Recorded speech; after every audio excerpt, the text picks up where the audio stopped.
اللہ الرحمن الرحیم۔ یہ ریڈیو قطر ہے۔ اب آپ محمود احمد سے خبریں سنیے۔ ابتدا میں پیش خدمت ہیں اہم خبروں کی سرخیاں۔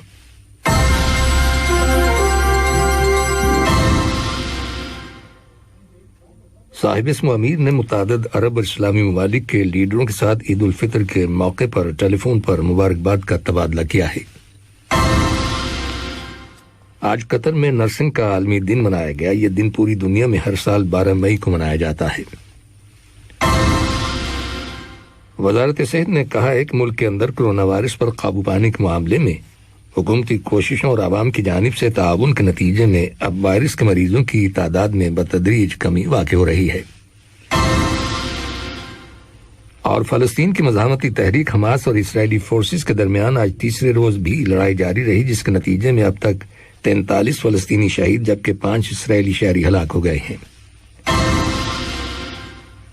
یہ تھی اہم خبروں کی سرخیاں، اور اب سے چند لمحوں بعد تفصیل سے خبریں نشر کی جائیں گی۔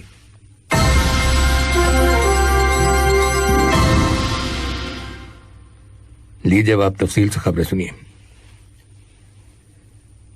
صاحب اسم امیر شیخ تمیم بن حمد آل ثانی نے متعدد عرب اور اسلامی ممالک کے لیڈروں کے ساتھ عید الفطر کے موقع پر ٹیلی فون پر مبارکباد کا تبادلہ کیا ہے۔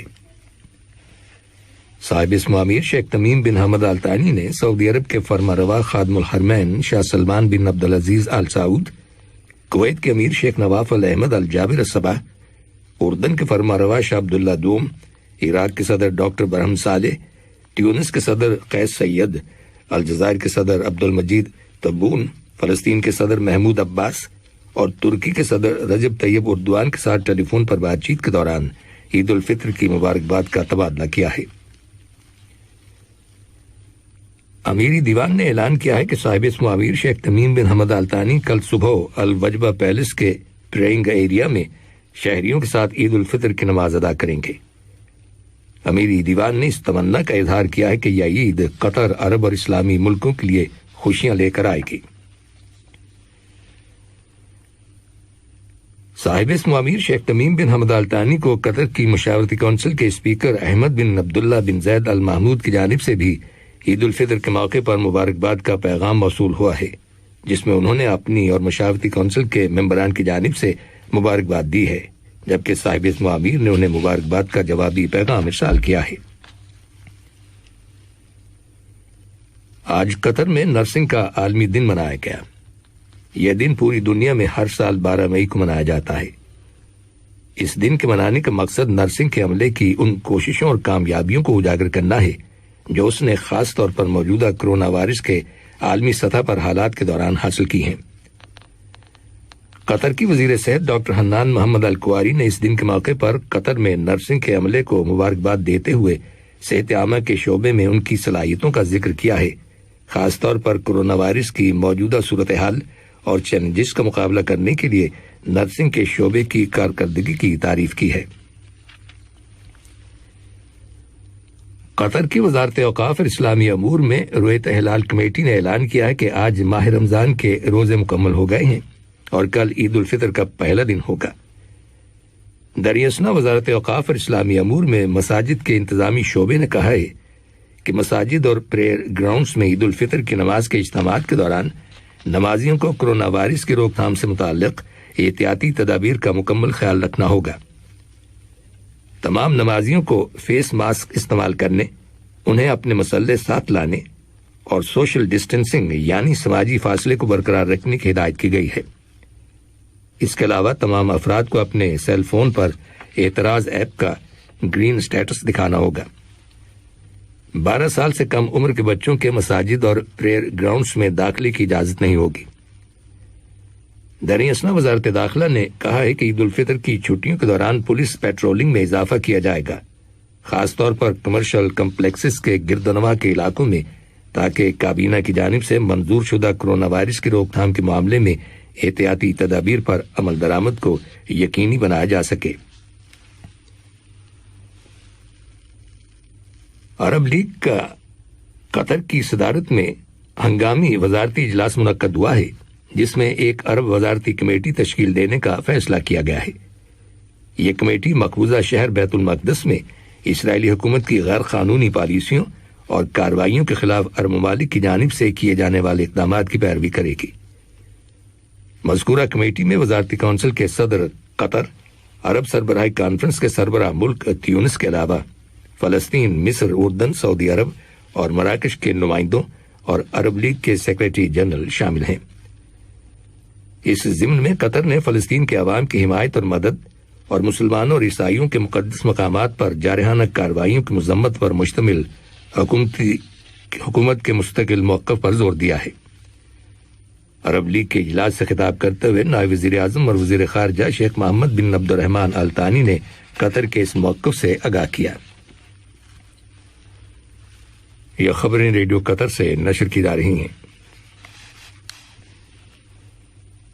وزارت صحت نے عید الفطر کی چھٹیوں کے دوران قطر نیشنل کنونشن سینٹر QNCC میں واقع کووڈ-19 کے ویکسینیشن سینٹر کے ورکنگ آورز کا اعلان کیا ہے۔ عید کی چھٹیوں کے پہلے روز QNCC دوپہر 3 بجے سے لے کر رات 11 بجے تک کھلا رہے گا، جبکہ دوسرے روز اور اس کے بعد QNCC صبح 7 بجے سے لے کر رات 11 بجے تک کھلا رہے گا۔ وزارت نے پبلک کو یاد دہانی کرائی ہے کہ ویکسینیشن کے لیے پہلے سے اپوائنٹمنٹ لینا ضروری ہے، جبکہ واک ان کی اجازت نہیں ہے۔ عوام کو ویکسینیشن کی تاریخ اور وقت کے بارے میں پیش کی اطلاع دی جائے گی۔ انہیں اپنا قطر کا ویلڈ شناختی کارڈ ID ساتھ لانا ہوگا۔ وزارت صحت کی رپورٹ کے مطابق گزشتہ 24 گھنٹوں کے دوران ملک کے اندر کرونا وائرس کے 392 نئے کیسز رجسٹر کیے گئے ہیں، جبکہ مزید 860 مریض صحت یاب ہو گئے ہیں، جس کے بعد شفا پانے والے افراد کی تعداد 2,03,000 سے زیادہ ہو گئی ہے۔ وزارت صحت کی رپورٹ میں کہا گیا ہے کہ قطر کی آبادی کے 50% سے زیادہ بالغ افراد کو کرونا وائرس کی ویکسینیشن کی کم از کم پہلی ڈوز دی جا چکی ہے۔ کرونا وائرس پر قابو پانے کے معاملے میں حکومتی کوششوں اور عوام کی جانب سے تعاون کے نتیجے میں اب قطر کے اندر وائرس کے مریضوں کی تعداد میں بتدریج واضح کمی واقع ہو رہی ہے۔ بھارت میں کرونا وائرس سے اب تک ہونے والی ہلاکتوں کی تعداد 2,50,000 سے تجاوز کر گئی ہے۔ دیہی علاقوں میں اس وائرس کے پھیلاؤ میں نسبتاً اضافہ ہو رہا ہے۔ بھارت کی وزارت صحت کے اعداد و شمار کے مطابق گزشتہ 24 گھنٹوں کے دوران 4,205 مریض انتقال کر گئے ہیں۔ وائرس سے متاثر ہونے والے افراد کی مجموعی تعداد 23 ملین تک پہنچ گئی ہے۔ فلسطین کی مزاحمتی تحریک حماس اور اسرائیلی فورسز کے درمیان آج تیسرے روز بھی لڑائی جاری رہی، جس کے نتیجے میں اب تک 43 فلسطینی شہید ہو گئے، جبکہ 5 اسرائیلی شہری بھی ہلاک ہوئے۔ رائٹرز خبر رساں ایجنسی کی رپورٹ کے مطابق آج صبح سویرے حماس کے زیر کنٹرول غزہ کے علاقے پر اسرائیل کی جانب سے سینکڑوں فضائی حملے کیے گئے، جبکہ حماس نے بھی اسرائیل کے شہروں تل ابیب اور بیر شیبہ پر راکٹوں سے حملہ کیا۔ اسرائیل نے کہا ہے کہ اس کے جیٹ راکا ہوائی جہازوں نے آج طلوع آفتاب کے وقت حماس کے متعدد ٹھکانوں کو نشانہ بنایا۔ ان میں تحریک کے دفاتر اور لیڈروں کے گھروں کو بھی بھاری نقصان پہنچا ہے۔ غزہ کی وزارت صحت کے مطابق اسرائیلی حملوں میں ہلاکتوں کی تعداد 43 ہو گئی ہے، جن میں 13 بچے اور 3 خواتین شامل ہیں۔ رائٹرز خبر رساں ایجنسی کا کہنا ہے کہ منگل کی رات اور بدھ کی صبح غزہ سے فائر کیے گئے راکٹ حملوں میں جو 5 یہودی شہری ہلاک ہوئے، ان میں 3 خواتین اور 1 بچہ شامل ہیں، جبکہ ان راکٹ حملوں میں درجنوں افراد زخمی ہو جانے کی خبر ملی ہے۔ حماس کی جانب سے داغے گئے راکٹوں کی تعداد 210 بتائی گئی ہے۔ یاد رہے کہ سن 2014 میں اسرائیل اور حماس کے درمیان جنگ کے بعد حالیہ لڑائی کو ہلاکت خیز قرار دیا جا رہا ہے، جس نے عالمی سطح پر اس تشویش کو جنم دیا ہے کہ یہ لڑائی قابو سے باہر ہو سکتی۔ ادھر آج اقوام متحدہ کی سلامتی کونسل نے فلسطینیوں اور اسرائیل کے درمیان حالیہ کشیدگی کے خاتمے کے لیے ایک ہنگامی اجلاس بلانے کا فیصلہ کیا، جس میں غزہ کی پٹی پر اسرائیلی جارحانہ حملوں کے بارے میں بحث ہوگی۔ اسی دوران میں اقوام متحدہ کے مشرق وسطی کے لیے سفیر برائے امن نے فوری طور پر لڑائی کو ختم کرنے کی اپیل کی ہے۔ آخر میں اہم خبروں کی سرخیاں ایک بار پھر سن لیجیے۔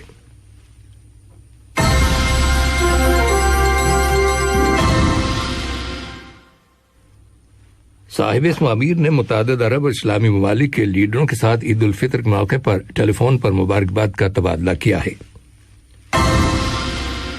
آج قطر میں نرسنگ کا عالمی دن منایا گیا۔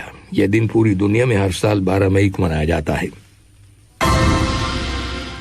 وزارت صحت نے کہا ہے کہ ملک کے اندر کرونا وائرس پر قابو پانے کے معاملے میں حکومتی کوششوں اور عوام کی جانب سے تعاون کے نتیجے میں اب وائرس کے مریضوں کی تعداد میں بتدریج کمی واقع ہو رہی ہے۔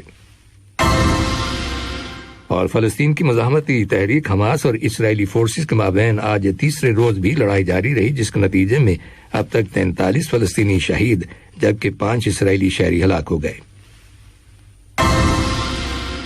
ریڈیو قطر سے خبریں ختم ہوئیں۔